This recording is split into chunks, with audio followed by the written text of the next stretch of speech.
Hi everyone. आज के इस वीडियो में हम life insurance company SBI life insurance के बारे में बात करेंगे। इस वीडियो में बात करेंगे कि इंश्योरेंस इंडस्ट्री पिछले 20 सालों में किस तरीके से ग्रो करी है और आने वाले कुछ सालों में किस तरीके से ये ग्रो कर सकती है। क्या इसका सेक्टर का आउटलुक है, कंपनी का ग्रोथ कितना रहा है पिछले कुछ वर्षों में और कितना रिटर्न इन्वेस्टर्स को ये दिया है। और इस वीडियो में इसके साथ साथ कंपेयर करेंगे कि जो इसके साथ में बिजनेस करने वाली कंपनियां हैं जैसे कि आईसीआईसीआई प्रूडेंशियल या एचडीएफसी लाइफ के मुकाबले इसका वैल्यूएशन कहाँ पे स्टैंड करता है, उसको कंपेयर भी करेंगे।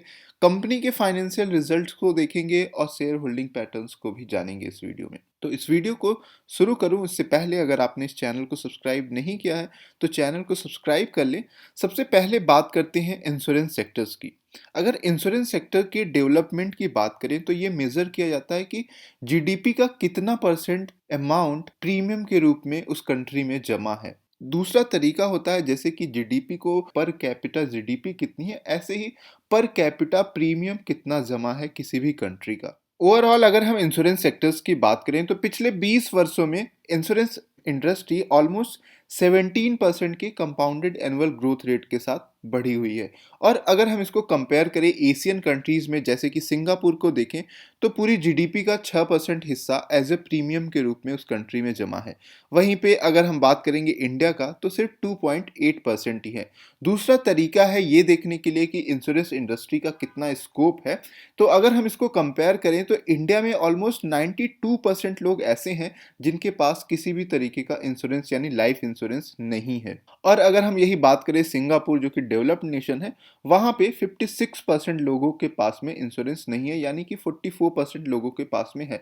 तो यहाँ पे अगर हम देखेंगे तो यहाँ से हमें इंडिया में इंश्योरेंस सेक्टर की जो ग्रोथ है वो काफ़ी ज़्यादा दिखती है, क्योंकि आने वाले टाइम में जो फाइनेंशियल अवेयरनेस है लोगों को बढ़ेगा।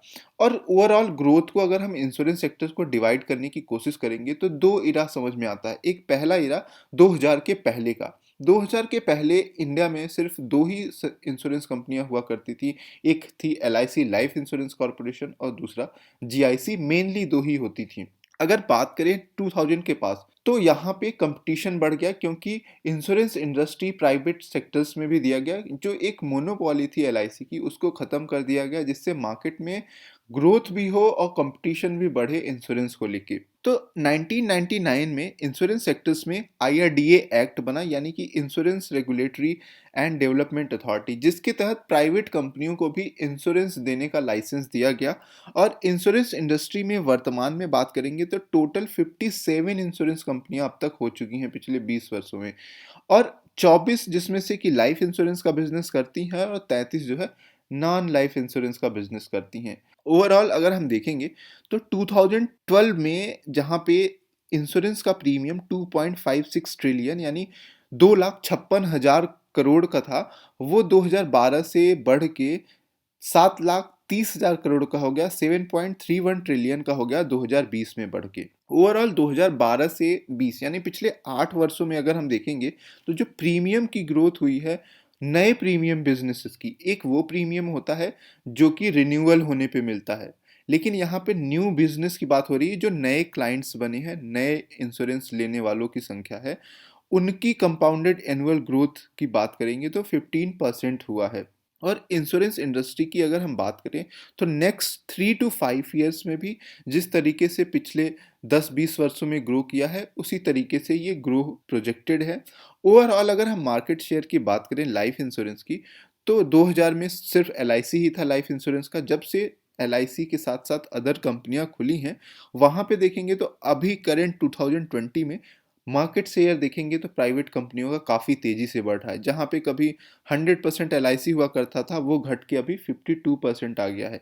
उसके बाद दूसरी जो सबसे बड़ी लाइफ इंश्योरेंस कंपनी है वो है एचडीएफसी स्टैंडर्ड लाइफ। तीसरे नंबर पे आता है एसबीआई लाइफ इंश्योरेंस। तो अब हम एसबीआई लाइफ इंश्योरेंस के बिजनेस के बारे में डिटेल्स में देखते हैं। एसबीआई लाइफ इंश्योरेंस की बात करें तो ये 2001 में शुरू हुआ था और जिसमें कि 57% stake State Bank of India का, यानी कि कंपनी के जो प्रमोटर्स हैं स्टेट बैंक ऑफ इंडिया ही है। ओवरऑल अगर इस एसबीआई लाइफ इंश्योरेंस की बात करें तो जो इसकी पेरेंट कंपनी है एसबीआई के ऑल ओवर इंडिया में हर मोड़ पे एक बैंक होगा, यानी कि 22,000 इसके ब्रांचेज हैं जो इस कंपनी के ग्रोथ में काफ़ी ज़्यादा मदद करने वाले हैं। इस कंपनी ने आईपीओ 2018 में लॉन्च किया और अगर देखेंगे इसकी जो ग्रोथ है पिछले 5 या 7 वर्षों में, जहां पे 2012 और 13 में एसबीआई लाइफ इंश्योरेंस का जो टोटल एसेट था वो 50,000 करोड़ का था।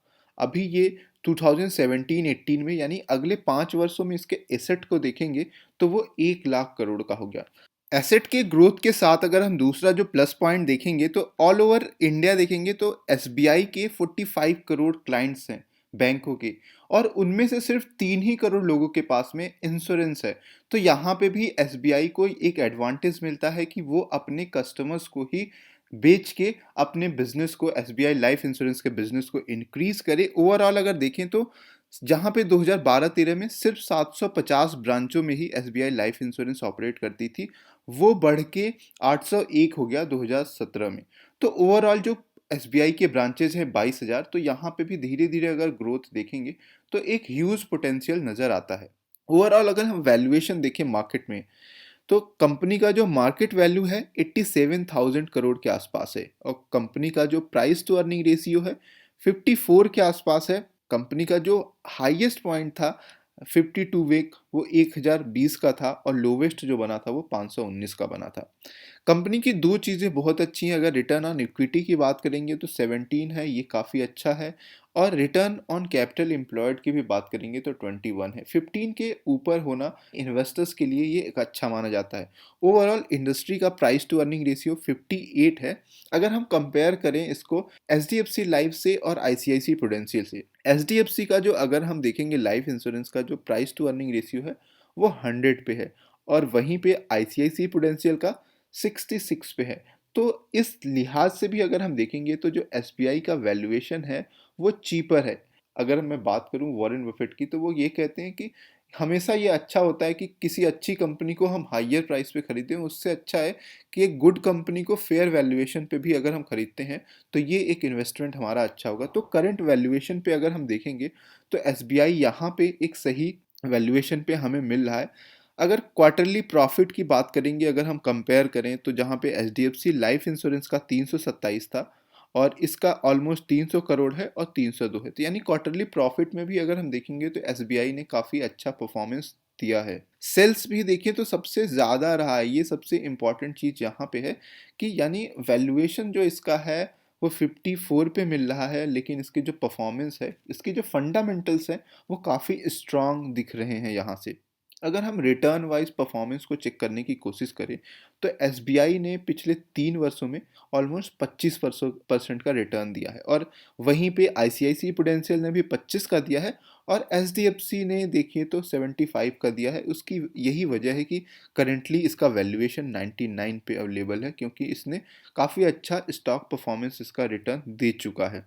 तो यहाँ से भी अगर हम कंपेयर करते हैं तो यहाँ पे हमें एसबीआई और इंश्योरेंस कंपनियों के मुकाबले हमें एक फेयर वैल्यू पे मिल रहा है। कंपनी के फाइनेंशियल रिजल्ट्स को अगर हम देखें अब यहाँ पे फंडामेंटली, तो कंपनी ने जो नेट सेल्स है यानी कि जो प्रीमियम कलेक्ट किया था सितंबर 2019 में, वो 10,000 करोड़ का प्रीमियम कलेक्ट किया था, और अभी पे जो है यहाँ पे 12,800 करोड़ का है। तो प्रीमियम कलेक्शन में भी क्वार्टर ऑन क्वार्टर बेसिस पे देखेंगे तो 27% का ग्रोथ रहा है। कंपनी के प्रॉफिट की अगर हम बात करें तो 300 करोड़ का प्रॉफिट हुआ है, और पहले सितंबर 19 में देखेंगे तो 129 करोड़ का था।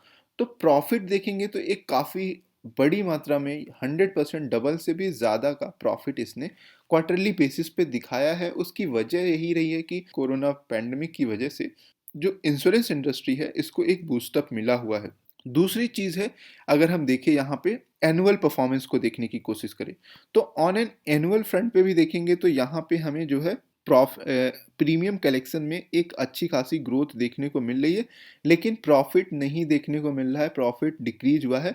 उसकी वजह है कि इनका जो प्रॉफिट का मार्जिन है काफ़ी ज़्यादा गिरावट देखने को मिल रहा है। जहाँ पे 2019 में बिजनेस का इसका मार्जिन था 4.46, वो घट के 3.13 हुआ है। अगर शेयर होल्डिंग की बात करें तो कंपनी के जो प्रमोटर्स की जो हिस्सेदारी है वो 60% प्रमोटर्स हैं, जिनमें कि सबसे ज़्यादा एसबीआई का है 55% से भी ज़्यादा, दूसरा बीएनबी का, जो कि इसकी प्रमोटर्स थी, दोनों ने ज्वाइंट वेंचर से 2001 में स्टार्ट किया था। इसके साथ साथ एफआईआईज की होल्डिंग को अगर हम देखेंगे तो 25% स्टेक है और म्यूचुअल फंड्स के पास 5.73 का स्टेक है। तो ओवरऑल अगर हम इस बिजनेस को देखें तो अगर हम एक साल का व्यू रखेंगे तो जिस तरीके से इसका वैल्यूएशन है 54 पे प्राइस टू अर्निंग रेशियो, तो हमें एक सस्ते वैल्यूएशन पे मिल रहा है लाइफ इंश्योरेंस की कंपनियों से, अगर हम अदर कंपनियों से कंपेयर करते हैं। तो यहाँ से हम अगर एक सालों का व्यू रखें तो ये भी आने वाले टाइम में एक अच्छा इन्वेस्टर्स को रिटर्न दे सकता है। आई होप आपको ये वीडियो यूजफुल लगा होगा। अगर यूजफुल लगा है तो वीडियो को लाइक ज़रूर करें। Thank you for watching.